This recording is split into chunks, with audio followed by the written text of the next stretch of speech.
Here we're going to find the 5 remaining trigonometric functions for an angle theta. We're given that tangent of theta is negative 12 divided by 5, and we know that theta is between pi over 2 and pi. That puts that in quadrant 2. If we let point xy be on the graph of a circle, x squared plus y squared equals r squared, we know that tangent of theta is equal to y over x.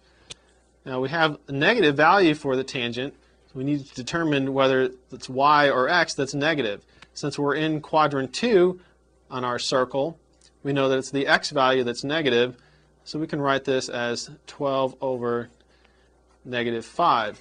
Therefore our point pxy is equal to negative 5 comma 12.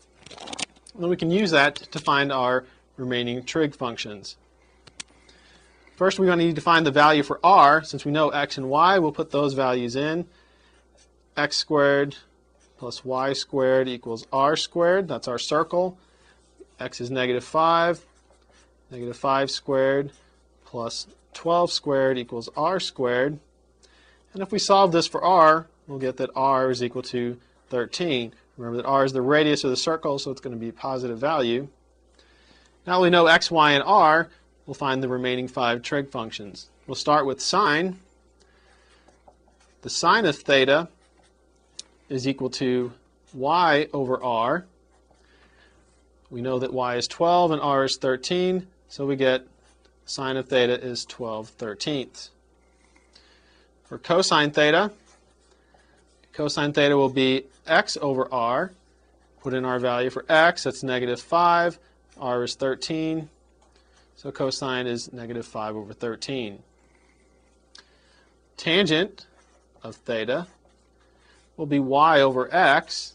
Again, putting in our values for y and x, we'll get negative 12/5.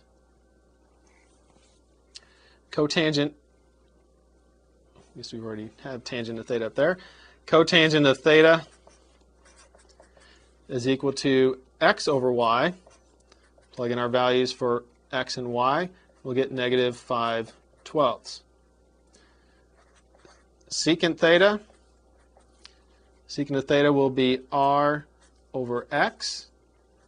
Plug in our values, and we will get r is 13, x is negative 5, so negative 13/5.